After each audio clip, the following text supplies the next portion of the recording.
Abdul sempat ketakutan melihat serangan-serangan gaib yang terjadi di keluarga Pak Rojali.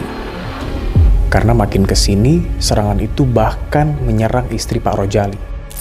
Beberapa orang pintar dan tokoh adat datang membantu. Tapi semuanya angkat tangan. Karena konon, si pengirim gaib ini menggunakan kekuatan yang tidak bisa diatasi oleh mereka.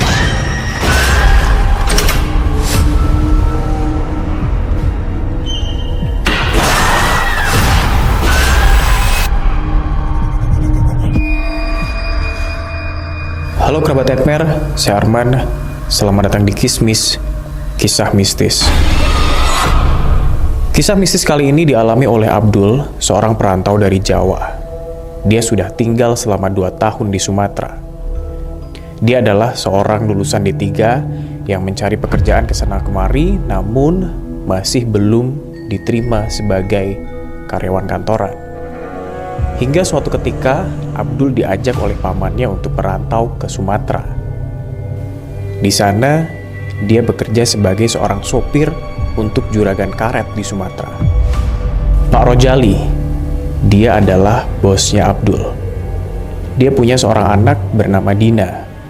Dina ini adalah seorang mahasiswi baru di salah satu kampus perguruan tinggi swasta. Menurut pengakuan Abdul, keluarga Pak Rojali adalah keluarga yang sangat disegani. Bahkan, boleh dibilang, warga menyebutnya kekayaan Pak Rojali mungkin tidak akan habis selama 7 turunan. Sayangnya, tidak semua orang suka dengan kesuksesan Pak Rojali. Karena ada beberapa orang yang beropini kalau kekayaan Pak Rojali ini adalah hasil dari pesugihan. Sirik melihat kesuksesan Pak Rojali membuat saingannya melakukan hal gila di luar nalar yang tentu sangat membahayakan. Menurut Abdul, keluarga Pak Rojali mendapatkan serangan gaib yang sangat menyeramkan. Mulai dari bau busuk di ruang makan hingga di kamar Pak Rojali, dan suara langkah kaki dan jeritan wanita di lantai 2. Dina, anak Pak Rojali, seringkali mendapatkan gangguan mistis saat tidur, entah itu tindihan dan juga mimpi buruk didatangi oleh sosok yang sangat menyeramkan. Abdul sempat ketakutan melihat serangan-serangan gaib yang terjadi di keluarga Pak Rojali. Karena makin kesini, serangan itu bahkan menyerang istri Pak Rojali. Menurut Abdul, Pak Rojali sekarang jarang sekali bepergian. Dia hanya di rumah menunggui istrinya yang katanya sekarang tidak bisa bergerak, tidak bisa berjalan, seperti lumpuh. Rentang waktu dari bulan November hingga Desember tahun 2019, serangan mistis itu secara bertubi-tubi menyerang keluarga Pak Rojali. Setelah istrinya, sekarang menyerang Dina, anak Pak Rojali.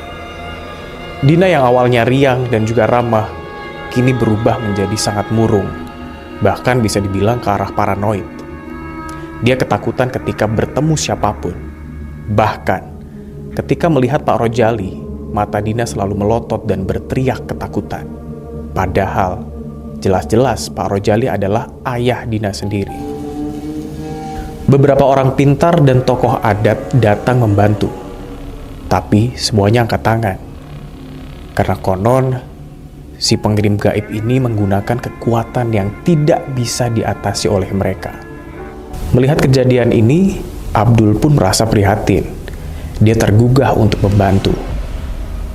Dia teringat bahwa pamannya yang mengajak dia untuk merantau ke Sumatera bukanlah orang sembarangan. Pak Saiful, paman Abdul memang dulu pernah mondok di pesantren tersohor di Jawa. Akhirnya Pak Saiful pun datang ke rumah Pak Rojali. Tapi dia tidak berjanji akan bisa mengatasi hal tersebut. Pak Saiful hanya bilang, semuanya akan dikembalikan kepada Allah. 7 hari berturut-turut, Pak Saiful dan juga teman-teman religinya menggelar pengajian di rumah Pak Rojali. Di 2 hari terakhir, keadaan pun berangsur membaik. Sudah tidak ada lagi bau-bauan busuk yang menyengat, dan istri Pak Rojali pun yang tadinya lumpuh, sekarang sudah bisa kembali berjalan. Namun sayang, Dina, anak Pak Rojali, masih belum benar-benar pulih. Bahkan, dia tampak seperti orang yang mengalami gangguan jiwa. Menurut Pak Saiful, Paman Abdul, Dina harus diruqyah dan keluarga pun diminta untuk ikhlas serta sabar. Karena jika tidak tertolong, maka Dina akan menjadi gila. Hampir 2 minggu lebih, Pak Saiful dan juga teman-teman jamaahnya berikhtiar di rumah Pak Rojali. Hingga suatu malam ketika mereka semuanya sedang khusyuk berzikir dan juga mengaji, tiba-tiba datang seorang lelaki setengah baya yang berlari menangis histeris meminta maaf kepada Pak Rojali. Dia menyesal atas semua perbuatan sesatnya yang dilakukan kepada Pak Rojali. Entah kekuatan dari mana, lelaki itu menyebut jika dia diperintah oleh bosnya mencari dukun sakti untuk menyerang Pak Rojali. Karena jika tidak menurut, anak gadisnya akan dicelakai oleh bosnya itu. Namun ajaibnya, di malam itu, Dina yang sebelumnya terlihat seperti orang dengan gangguan jiwa, malam itu dia kembali normal. Dan usut punya usut, bos lelaki tersebut yang mengirimkan teluh hal-hal ganjil hingga membuat istri Pak Rojali hampir lumpuh adalah adik ipar Pak Rojali.